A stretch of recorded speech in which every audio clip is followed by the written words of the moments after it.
এই মুহূর্তে মুক্তিযোদ্ধাদের পক্ষ থেকে অবিলম্বে এখনই খুনি হাসিনার সরকারের পদত্যাগ দাবি করছি। যোগাযোগ মাধ্যম ফেসবুকে আগুনে ঘি ঢালা মন্তব্য করেছেন সাবেক সেনা প্রধান অবসরপ্রাপ্ত জেনারেল ইকবাল করিম। উপর গুলি চালানো, তাদের অপহরণ, গণগ্রেফতার ও নির্যাতন এখনই বন্ধ। জেল মুক্ত করে আমার ভাইদেরকে নিয়ে আসবো। আসসালামু আলাইকুম সুপ্রিয় দর্শক বন্ধুরা, এবার বাংলাদেশের মুক্তিযোদ্ধারা রাজপথে নেমে পড়েছে এবং সেই সাথে এই সরকারের নানা অত্যাচারের কারণে এবার এই সরকারের পদত্যাগ করেই তারা ঘরে ফেরার হুঁশিয়ারি করেছে।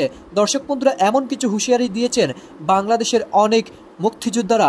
অন্যদিকে এবার বাংলাদেশ সরকারের এমন অত্যাচারের কারণে এবার বাংলাদেশের সাবেক সেনাপ্রধান সরকারকে হুঁশিয়ারি করেছেন এবং সেই সাথে আর সামনে এগিয়ে না যাওয়ার জন্য তিনি কঠিন বার্তা দিয়েছেন। দর্শক বন্ধুরা, আপনার মাঝে সেই সকল কথাগুলো তুলে ধরেছি এবং সেই সাথে সাবেক সেনাপ্রধান কি বলেছেন। অন্যদিকে এবার ছাত্র সমাজের কঠিন হুঁশিয়ারি, সরকার যদি তাদের সহপাঠীদের মুক্তি না দেয় তাহলে জেল ভেঙে তাদের মুক্তি করবে। দর্শক বন্ধুরা, চলুন আমরা বেশ কিছু গুরুত্বপূর্ণ বিষয় জেনে নেই, তবে শেষ পর্যন্ত মোর কোনটিকে ঘুরতে যাচ্ছে। সমর্থন জানিয়ে নিজের সামাজিক যোগাযোগ মাধ্যম ফেসবুকে আগুনে ঘি ঢালা মন্তব্য করেছেন সাবেক সেনা প্রধান অবসরপ্রাপ্ত জেনারেল ইকবাল করিম ভূঁইয়া।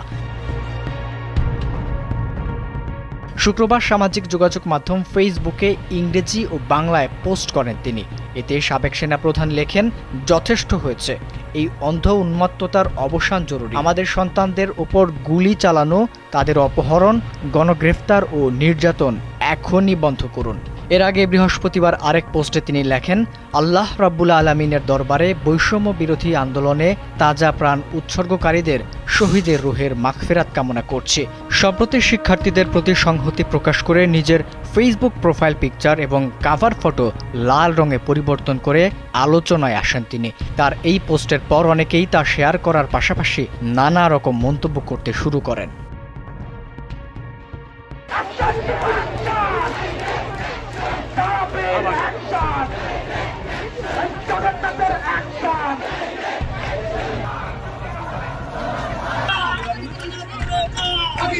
এই মুহূর্তে মুক্তিযোদ্ধাদের পক্ষ থেকে অবিলম্বে এখনই খুনি হাসিনার সরকারের পদত্যাগ দাবি করছি। বিগত এই কদিনে অনেক তামাশা করেছেন। আমরা বলেছিলাম আগে আমরা জান দিব, কিন্তু তারা নিজেরাই জান দিল। এখন আমরা সামনের দিনে তাদের জানি আর জান না দিতে হয়, আমরা জান দিতে প্রস্তুত তাদের সাথে।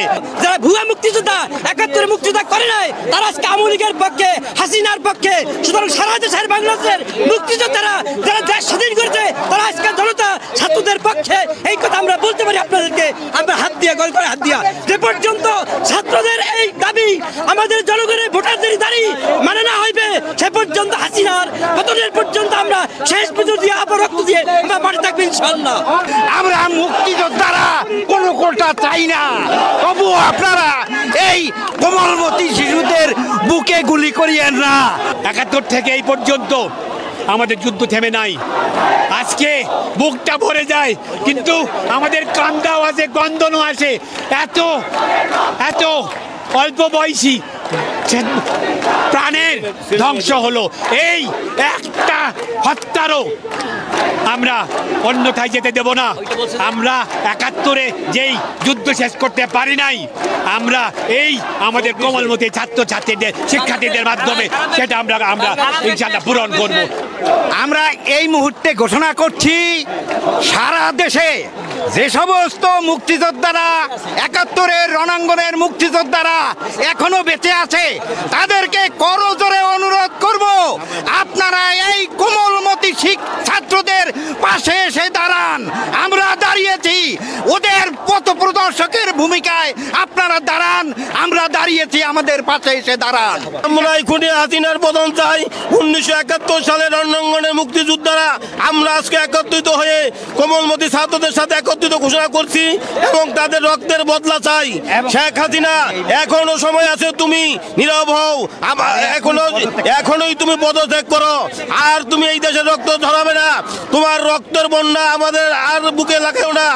এই সরকার নানা রকম নাটক করে আজকে কোথায় নিয়ে গেছে, যে গত 2 সপ্তাহে তারা কয়েকশো শিশু সন্তানকে, আমাদের বাচ্চাদেরকে তারা বুকের মধ্যে গুলি করে হত্যা করেছে আমাদের টাকার গুলি দিয়ে।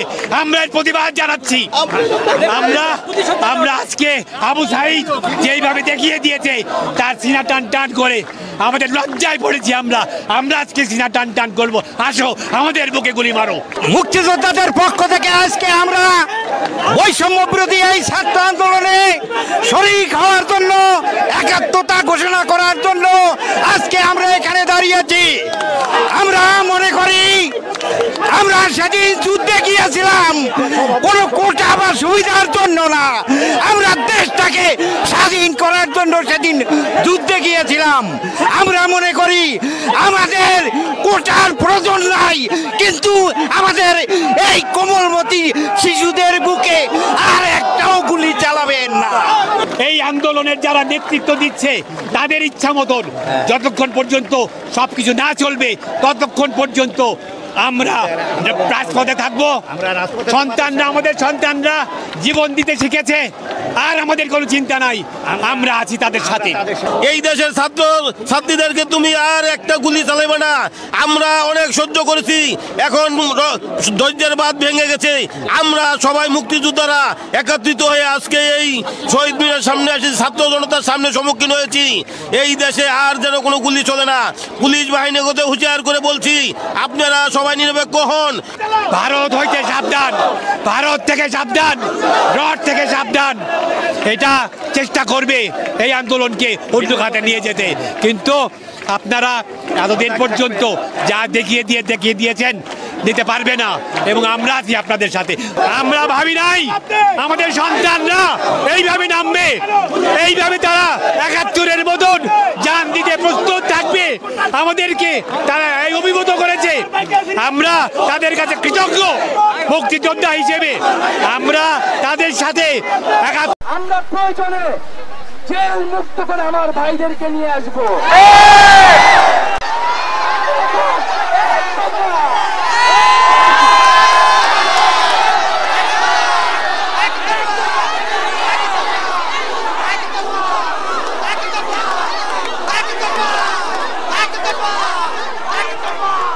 আজকে আমাদের জন্য এই বাংলাদেশের জনগণ নেমে এসেছিল।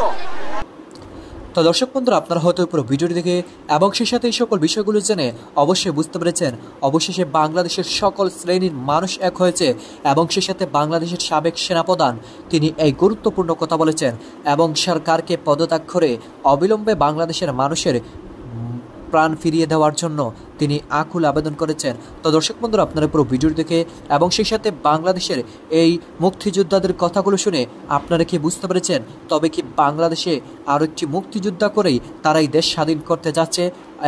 আপনারা এই সকল বিষয়গুলো জেনে কি বুঝতে পেরেছেন? অবশ্যই কমেন্ট করে জানিয়ে দিবেন। তো দর্শক বন্ধুরা, ভালো থাকুন।